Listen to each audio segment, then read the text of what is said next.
Rumah kediaman Baharjo. Rumah utama kediaman Baharjo bersama ketiga istrinya. Melisa terikat di sebuah kamar gelap kediaman rumah Baharjo. Darah merembes dari ujung bibirnya, serta kedua pipinya lembab akibat tamparan dukun tua bernama Harjo tersebut. Baharjo terpikat oleh kecantikan gadis asal kota Malang, yang kini ia sekap dalam kamar. Baharjo berniat menjadikan Melisa istri keempatnya. Melisa menolak tegas niatan Baharjo, meskipun dengan jaminan keselamatan dirinya dari tumbal pesugihan Pak Bambang. Lebih baik mati menyusul temannya daripada harus menjadi budak birahi dukun tua Bangka di depannya saat ini. "Mau jadi istriku tidak?" tanya Baharjo alias Batarkun dengan memaksa. "Tidak sudi sialan," jawab Melisa dengan cepat. Ia kukuh dengan pendiriannya. Lebih baik mati daripada harus menjadi istri dukun tua di hadapannya sekarang. Air matanya merembes membasahi pipinya menahan tamparan demi tamparan tangan Baharjo. Ia bulatkan tekad tetap kukuh pada pendiriannya. Merasa usahanya sia-sia, juga tangannya mulai pegal karena memukuli wajah Melisa. Pria tua tersebut keluar kamar dengan wajah penuh amarah. "Kopinya, Pak," kata istri pertama Baharjo sambil membawa nampan dengan segelas kopi panas. "Pia!" Baharjo melempar kopi yang dibawa istrinya. Dengan penuh amarah, pria tua bermuka lusuh tersebut berkata, "Minggir dari hadapanku, perempuan bodoh!" hardik Baharjo pada istrinya. Kemudian ia memasuki salah satu kamar yang dikhususkan untuk ritual. Dia mulai bersila di depan meja untuk melakukan pemujaan pada sekutunya. Mulut dukun tua tersebut komat kamit membaca suatu mantra berbahasa Jawa kuno. Kemudian ia mengambil kemenyan yang sudah ditumbuk halus di kolong meja di hadapannya saat ini, lalu menaburkan pada arang yang telah dibakar. Setelah itu ia memejamkan matanya. Pakaian serba hitam yang dikenakannya saat ini sudah berbaur dengan asap kemenyannya yang ia bakar tadi. Baharjo tak bisa konsentrasi, pikirannya mulai kacau. Terus terbayang wajah cantik Melisa di pikirannya. Segera ia berdiri tak melanjutkan ritualnya lagi, lalu bergegas keluar kamar kembali, menuju kamar di mana saat ini Melisa yang sedang disekap. Baharjo mengunci pintu kamar. Matanya terus menatap wajah Melisa yang ia ikat di kursi. Nafsu bejatnya tidak dapat ia kendalikan. Dukun tua itu mulai menanggalkan satu persatu baju yang ia kenakan, dengan tersenyum menyeringai ke arah Melisa. Sedangkan Melisa mulai menangis kembali karena ia sadar apa yang akan dilakukan dukun bejat itu. Tempat Dista dan Yuli saat ini, dua gadis sedang berjalan tergesa ditemani seorang pemuda gagah yang menuntut jalan mereka menuju kediaman utama Baharjo. "Erna tidak kenapa-napa kan, Mas?" tanya Dista pada Alvan dengan wajah khawatir. Sebagai seorang kakak, Dista sangat peka dengan nalurinya. Ia bisa merasakan jika adik perempuannya dalam kesulitan. Dan rasa khawatirnya saat ini begitu besar pada Erna. Ia merasakan bahwa sesuatu sedang terjadi pada adik sepupunya tersebut. "Bau Tari pasti menjaganya.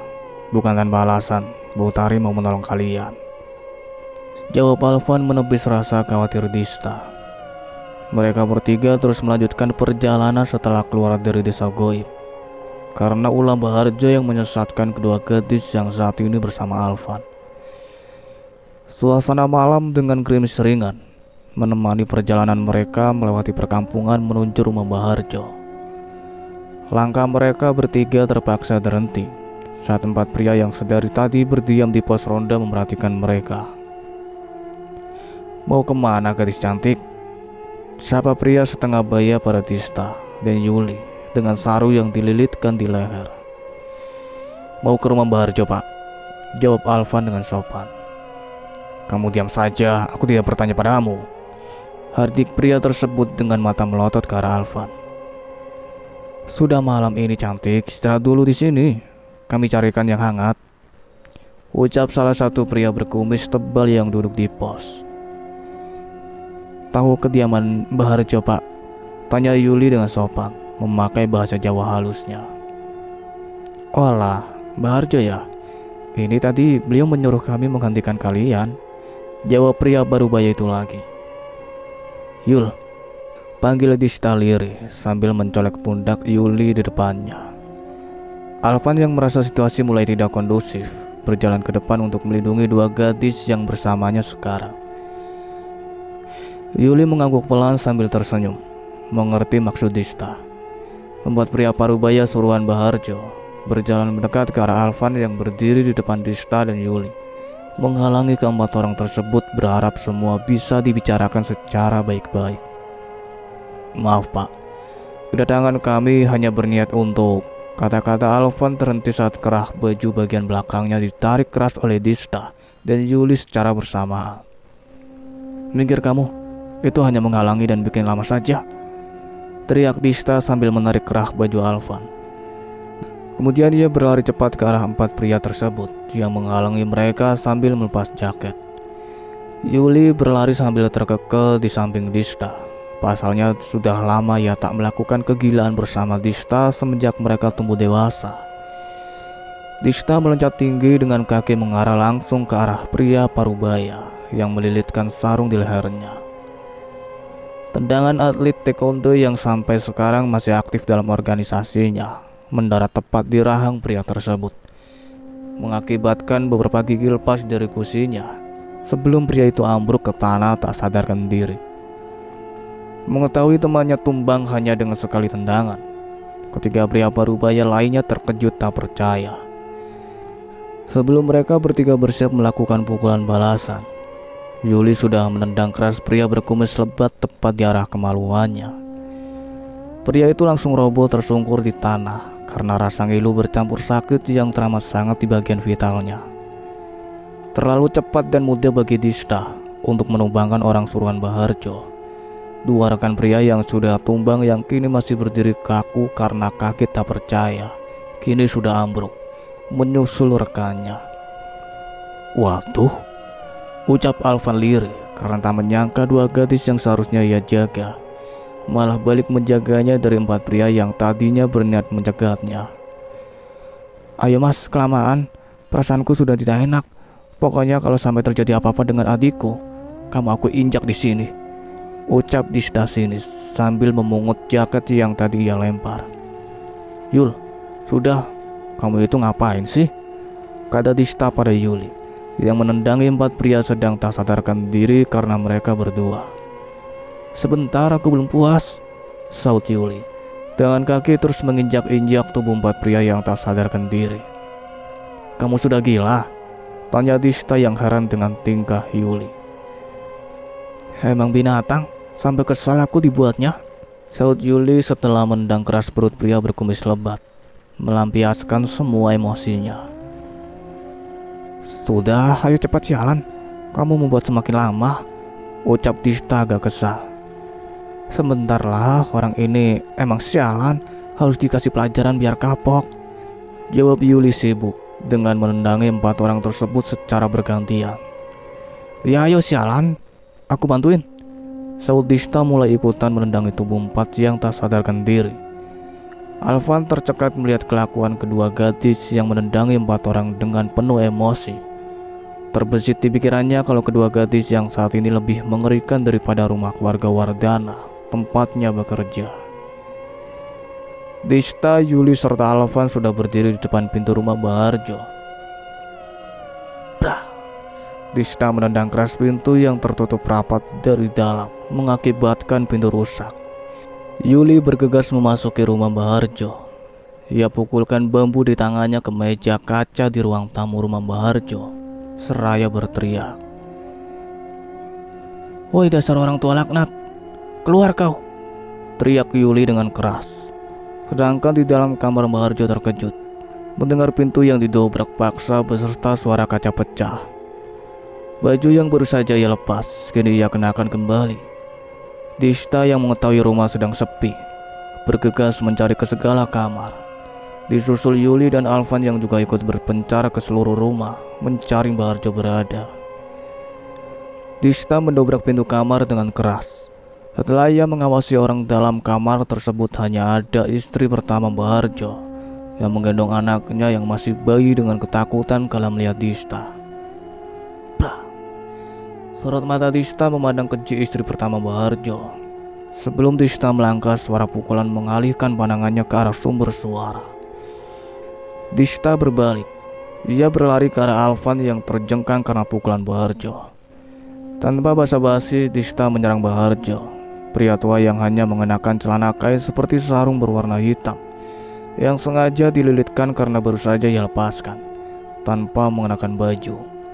Kini terjengkang ke belakang akibat tendangan Dista yang mengenai dadanya.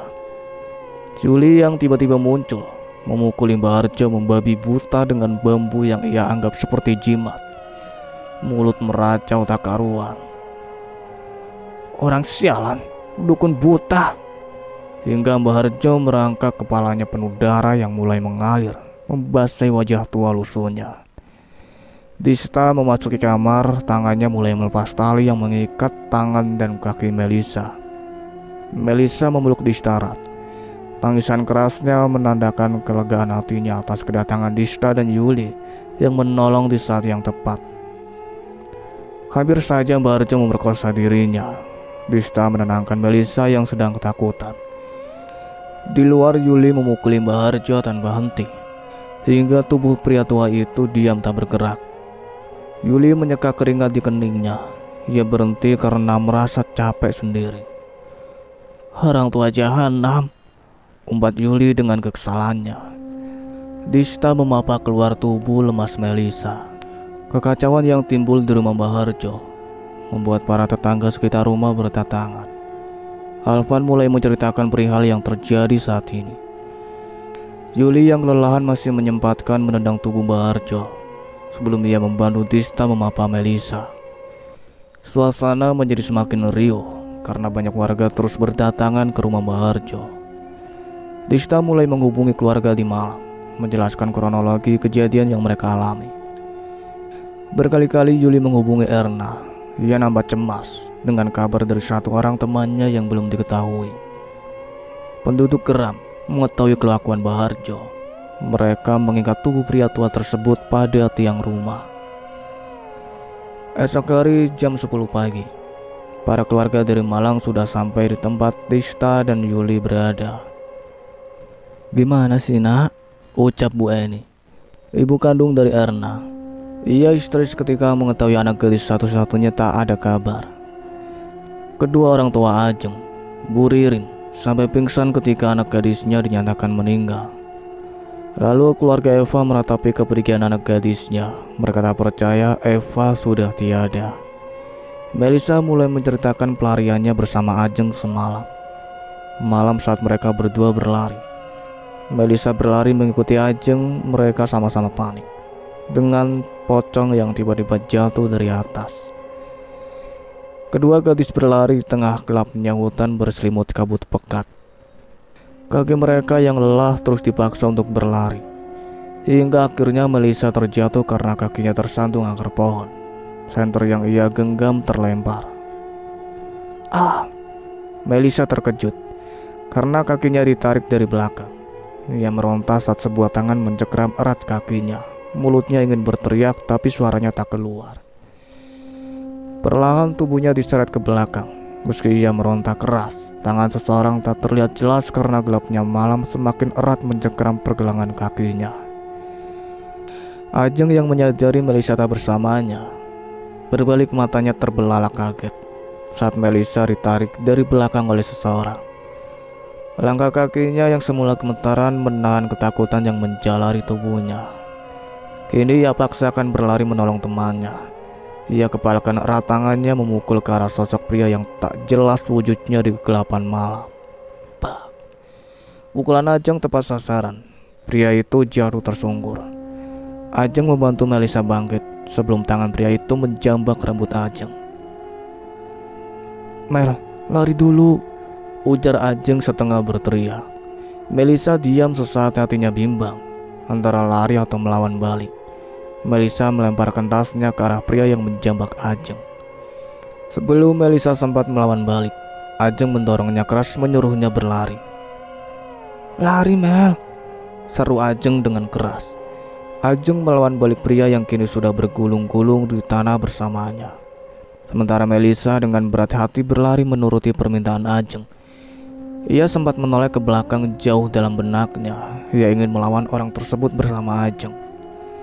Jatuh bangun Melisa berlari dalam hutan, tanpa penerangan cahaya, tanpa tahu arah dan tujuan. Kaki yang telah lelah ia paksa terus berlari dan berkali-kali ia jatuh tersandung akar pohon. Hingga sekian kalinya ia terjatuh. Pandangannya menatap seorang wanita dengan gaun putih yang berdiri di depannya. Melisa terkejut. Ia tak percaya dengan seseorang yang kini berdiri di depannya. Mbak Tia, lirih Melisa. Air matanya mulai berlinang, memikirkan nasibnya saat ini. Sosok perempuan yang setiap malam datang mengetuk pintu setiap rumah saat malam datang kini berdiri di depannya. Lewat sana, Mel, kata Mbak Tia. Tangannya menunjukkan arah pada Melisa. Wajahnya begitu teduh, senyumannya menghabisi bibir tipis gadis yang dulu pernah saling bergurau dengannya. Senyuman Mbak Tia padanya seperti menambah kekuatan untuk Melisa. Ia bergegas berlari ke arah yang ditunjukkan Mbak Tia padanya. Mbak, makasih. Melisa menghentikan larinya. Ia sempat menoleh ke belakang mengucapkan terima kasih pada Tia, yang dibalas anggukan pelan beserta senyuman ramahnya. Mbah Harjo dipaksa menunjukkan letak jenazah Ajeng oleh Pak Yanto, ayah Ajeng sekaligus kepala desa. Rombongan menuju hutan bambu yang dimaksud Dukun Harjo. Isak tangis para keluarga mengiringi langkah mereka menuju lokasi korban. Yuli mencari-cari Tista dan Alvan yang tiba-tiba menghilang. Ia nampak heran dengan hutan bambu sangat berbeda dengan pertama kali mereka datang. Panggilan Matin. Ibunya tak ia hiraukan, pikirannya jauh menerawang waktu pertama kali datang. Berarti selama ini dugaannya benar. Waktu pertama kali masuk ke desa mereka sudah memasuki alam lain. Di tempat lain, Tista mengutuk Alvan dengan makian kasarnya. Ia tak sabar dengan kabar adik sepupunya saat ini. Dengan terpaksa, karena Tista terus menekan Alvan yang mengantar Tista ke tempat Utari saat ini. Pokoknya, kalau sampai adikku hilang, awas saja kau, ujar Tista di sela perjalanan mereka berdua ke tempat Utari berada. Alvan yang mendengar peringatan Tista sedikit bergidik. Ingatannya kembali berputar mengingat kelakuan barbar Tista pada Mbah Harjo dan keempat anak buahnya semalam. Yang sabar, Mbak, jangan emosi terus, jawab Alvan menenangkan Tista agar tak emosi. Telinga Alvan terasa panas akibat Tista terus mengumpatnya dengan makian kata kotornya. Utari sedang duduk bersantai di sebuah warung makan. Ia tahu Alvan akan datang menemuinya. Ia tidak menyadari jika Tista ikut bersama Alvan. Mbak, mana adikku? Cerca Tista yang sempat berlari memasuki warung ketika melihatnya. Sabar, Mbak, sabar, duduk dulu, kita bicara baik-baik, ucap Alvan dengan pelan. Utari menghela nafas panjang, kemudian tersenyum tenang ke arah Tista. Utari menenangkan Tista yang tersulut emosi karena tak mendapati adiknya bersama Utari. Setelah Tista agak tenang, Alvan memesan beberapa minum dan makanan. Utari mulai menceritakan kejadian yang dialaminya ketika bersama Erna. Tamu tak diundang. Utari berdiri mengawasi dari luar rumah kedua Mbah Harjo. Ia pusatkan konsentrasinya menahan kekuatan gaib dari Nyai Rukmi. Wujud bungkuk nenek tua mengenakan baju adat Jawa tersebut tersenyum menyeringai ke arahnya. Sementara Erna sudah memasuki rumah mencari kendi tumbal pesugihan yang mengurung jiwa para tumbal. Suasana menjadi senyap. Keringat terus menetes membasahi dahi Utari. Badannya seperti terikat, nafasnya tersengal. Angin kencang tiba-tiba datang. Utari terkejut, matanya menatap seorang gadis sedang berjalan santai di depannya. Trah Suryono, ucap Utari lirih. Utari tak percaya dengan kedatangan anak angkat kelima Trah Suryono yang tiba-tiba muncul. Banyak pertanyaan di benaknya. Bagaimana mungkin salah satu orang terpenting sepertinya berada di sini? Gadis yang memakai jaket merah panjang bernama Dista Anindya Malik Ramlan menghentikan langkahnya. Ia menoleh ke arah Utari. Darah mengalir pelan membasahi kening Utari. Tubuhnya tak bisa digerakkan. Dista memandangi Utari dengan sorot mata merendahkan lawannya. Lesung di kedua pipinya muncul saat senyuman dingin Dista ke arahnya membuat darah yang keluar dari umbun-umbunnya semakin deras mengalir. "Kau sudah terlalu jauh membawanya," ucap Dista lirih. Sorot mata tajamnya memaksa Utari untuk bertekuk lutut di depannya. Meski Utari mencoba menahan, akhirnya ia harus tumbang tergeletak di tanah tak sadarkan diri. Dista berjalan pelan memasuki rumah tua milik Mbah Harjo, rumah yang sengaja tak dihuni, hanya digunakan untuk ritual di saat tertentu. Suara jeritan serta tangisan dari para korban tumbal terngiang di telinganya. Dista tahu di mana Erna saat ini berada. Sosok buruk rupa Nyi Rukmi sedang mencekik leher Erna dari belakang. Nafas Erna tertahan karena cengkraman tangan tua makhluk tua tersebut. Bau busuk yang berasal dari badan Nyi Rukmi tercium menyengat. Tubuh ringkih wanita tua dengan badan terus meneteskan darah berbau busuk dari lehernya kini terlempar ke samping setelah sebuah dorongan kuat dari kekuatan gaib yang Dista keluarkan.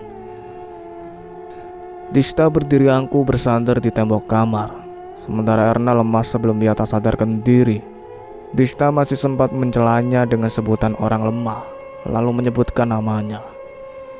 Dista berjongkok di samping Erna yang tidur di lantai, sedangkan Nyi Rukmi terkekeh keras. "Pergi kau," kata Dista dengan tegas.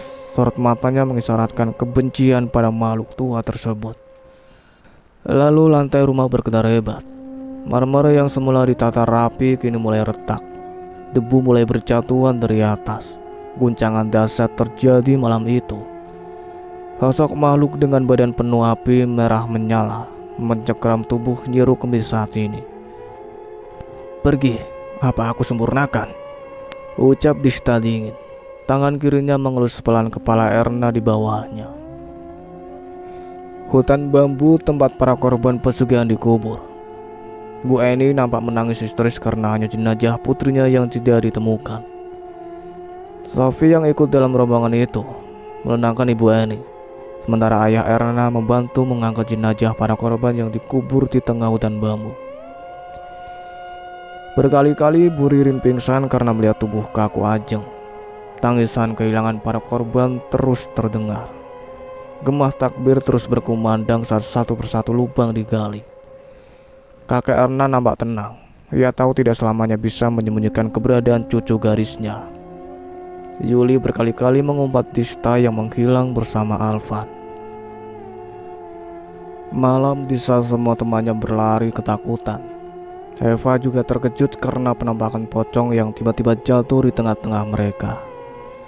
Mata Eva beradu pandang dengan Erna yang tengah berlari menjauh karena tangannya ditarik oleh Dista.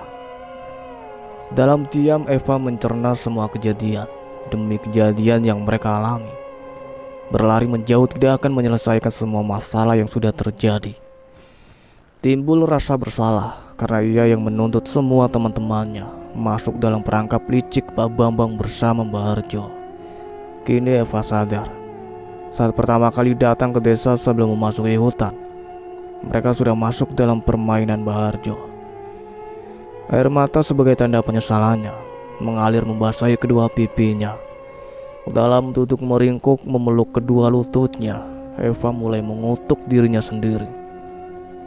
Rasa bersalah akan nasib kelima temannya yang diharuskan mati sampai besok malam, serta teriakan kesakitan dari para gadis korban tumbal pesugihan untuk Nyi Rukmi membuat hatinya semakin menciut.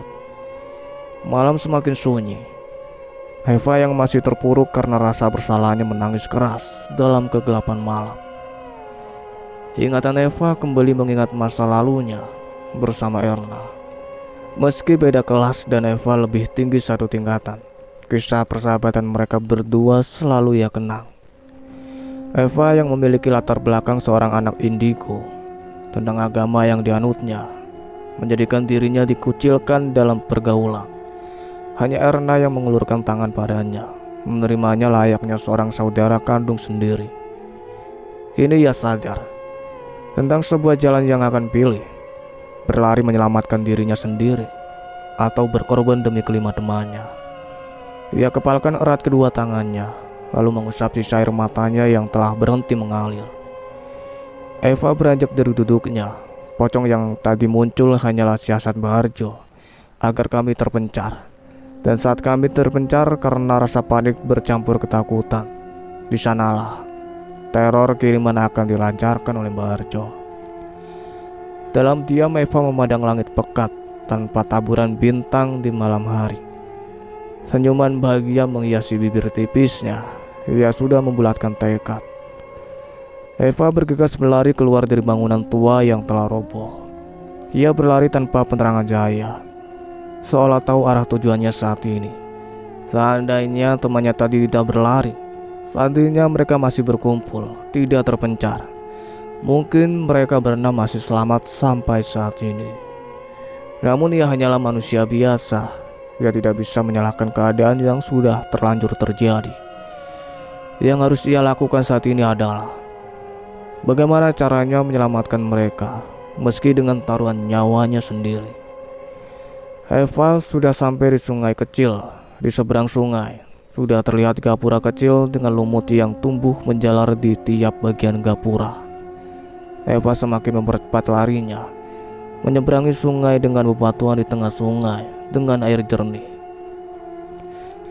Keringat yang keluar membasahi keningnya nampak tak dihiraukan oleh Eva. Tangga kecil yang mengarah ke atas bukit dengan pohon bambu yang tumbuh lebat di samping kiri kanan anak tangga membuat suasana malam semakin angker.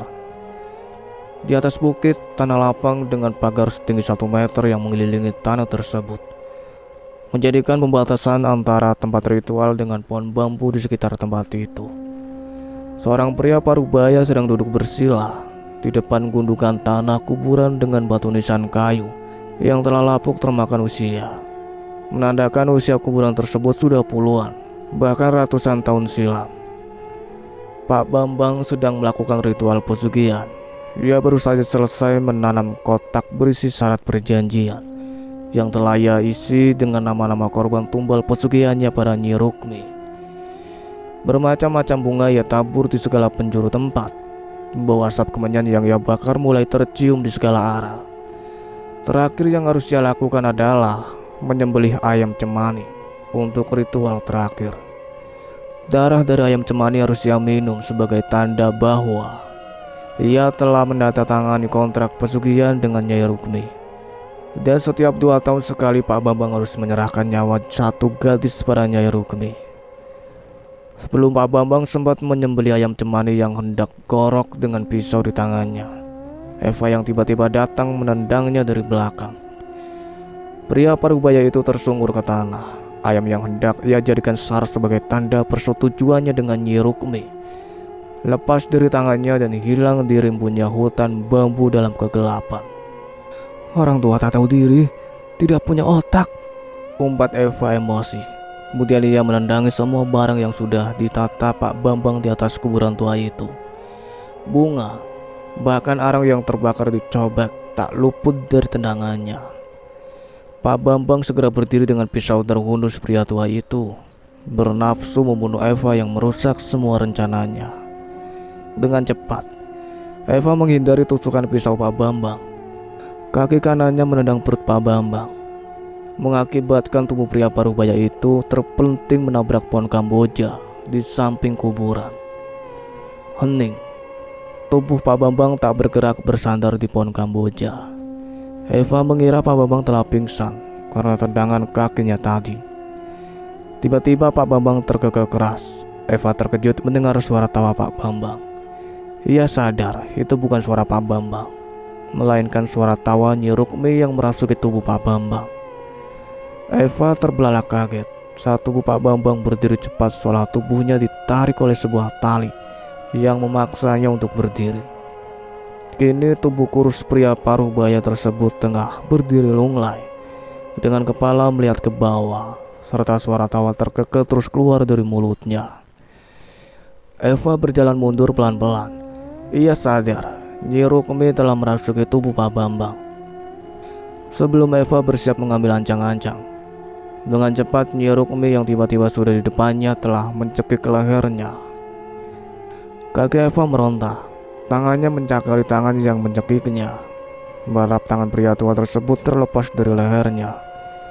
Tak lama tubuh Eva telah melemas. Tangannya yang semula mencakari lengan Pak Bambang kini terjuntai ke bawah. Eva meninggal di tangan Nyai Rukmi. Pak Bambang yang telah sadar masih linglung karena nyawanya belum pulih. Namun matanya terbelalak kaget saat mengetahui wujud bungkuk Nyi Rukmi yang berdiri di hadapannya saat ini tengah tersenyum menyeringai ke arahnya. Pak Bambang mulai berteriak histeris kala Nyi Rukmi menyeret tubuhnya. Tak ada pertolongan untuknya. Teriakan keras terakhir Pak Bambang di malam itu menjadi saksi kematian pria parubaya yang belum sempat menyempurnakan kontrak pesugihannya dengan Nyai Rukmi. Hutan bambu, tempat para korban pesugihan Nyai Rukmi dikubur. Gemuruh takbir masih dikumandangkan.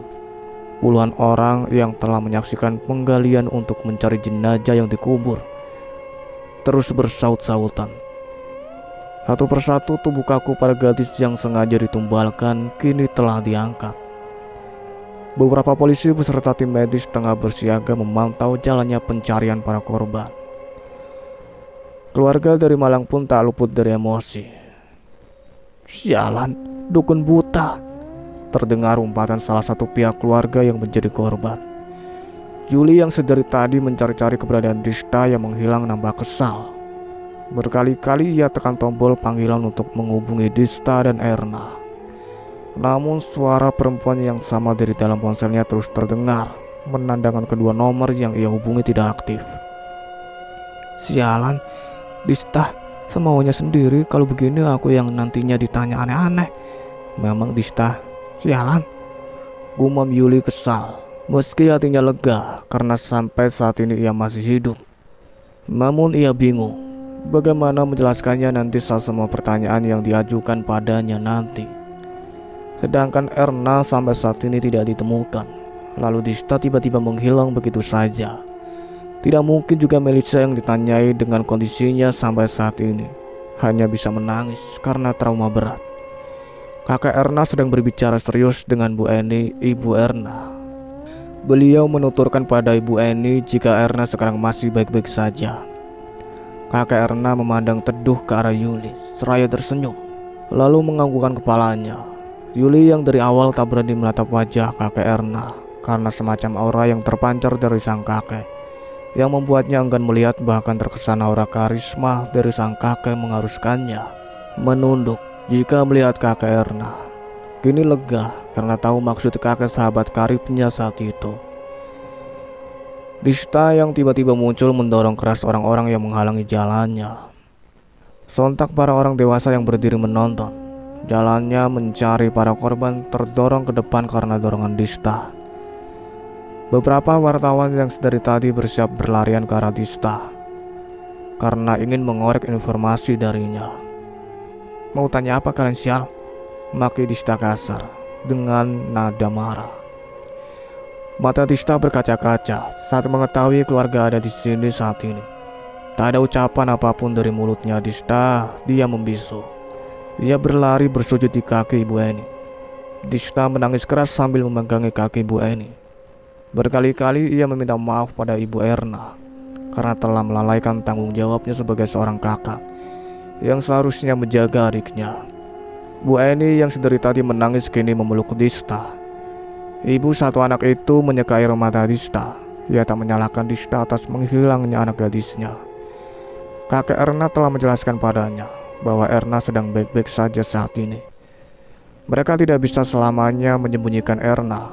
Sudah waktunya bagi mereka merelakan Erna mengikuti takdir besar yang digariskan keluarga Ramlan. Sial, tiba-tiba menghilang saja. Umpat Yuli menendang pantat Dista yang bersimpu bersama Bu Eni. Ia nampak tak peduli dengan reuni kecil keluarga ini. Pak Bambang ditemukan tewas dengan kepala terputus dari badannya di dalam hutan bambu, beserta isi perutnya berserakan di sekeliling tubuhnya. seperti dipaksa keluar dari lubang lehernya yang terputus.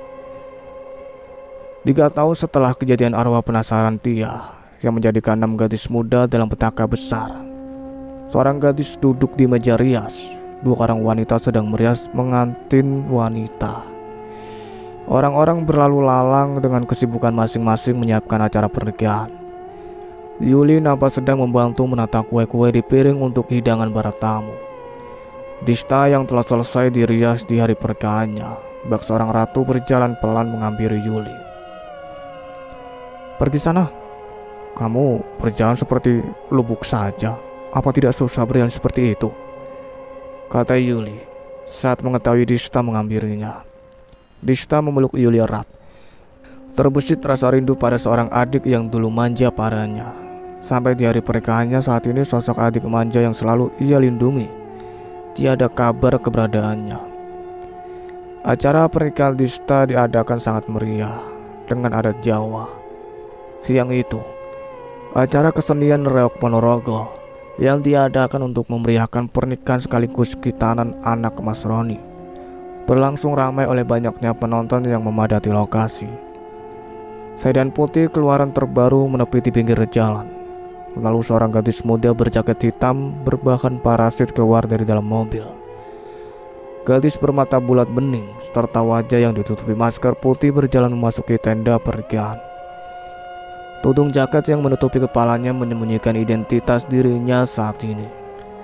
Para tamu yang sedang duduk di meja panjang menikmati hidangan yang disajikan, terheran dengan kedatangan gadis tersebut. Bahkan ia nampak melewati 2 gadis yang bertugas sebagai penerima tamu yang duduk di depan tenda. Gadis itu terus berjalan di tengah-tengah para tamu yang berhenti memakan hidangan di tempat mereka. Mata mereka terus merhatikan langkah gadis berjaket hitam tersebut. Yuli dan Melissa yang sedang berfoto dengan kedua mempelai menatap nanar ke arah gadis yang berjalan ke arah mereka. Suasana riuh tiba-tiba menjadi hening saat kedatangan gadis ini. Bahkan kedua mempelai yang duduk di kursi pernikahan diam membisu mengikuti para tamu undangan yang diam 1000 bahasa. Gadis itu menaiki tangga kecil tempat 2 mempelai serta Yuli, Sophie dan Melissa saat ini berada. "Siapa kamu?" tanya Dista yang memakai baju pengantin dengan adat Jawa pada gadis yang saat ini sedang berdiri di depan mereka. Mata Yuli berbinar. Mulutnya terbuka lebar bersamaan tudung jaket yang menutupi kepala gadis itu dilepas. Rambut hitam lurus panjangnya kini tergerai. "Erna!" teriak Yuli keras, berlari memeluk Erna yang tiba-tiba datang saat ini. Air matanya tak terbendung lagi. Rasa rindu pada seorang sahabat yang telah lama hilang kini ia tumpahkan dalam tangisan dengan memeluk Erna. Melissa dan Sophie tak kalah terkejut. Mereka juga berlari ikut memeluk Yuli dan Erna. Dista mendorong pemuda yang saat ini menjadi suaminya. Ia bergegas berdiri tak menghiraukan para tamu undangan yang kebingungan karena mereka berteriak histeris dengan kedatangan Erna. "Sebentar Sial, gantian ini adikku." Dista menarik Sophie dan Yuli yang memeluk Erna dari depan. Mereka berlima berteriak serta tangis haru dalam kebahagiaan yang telah lengkap dengan kedatangan Erna yang telah mereka nantikan. Sebuah kisah perjalanan hidup yang tidak akan pernah mereka lupakan, tentang perjuangan, arti sebuah ikatan persahabatan, tentang sebuah kebersamaan dalam suka dan duka yang mereka lalui, akan tetap menjadi cerita hingga di masa tua mereka nanti.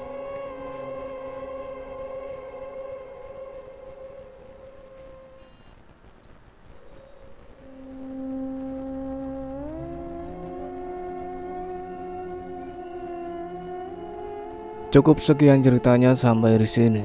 Nantikan kelanjutan ceritanya. Saya akhiri. Wassalamualaikum warahmatullahi wabarakatuh.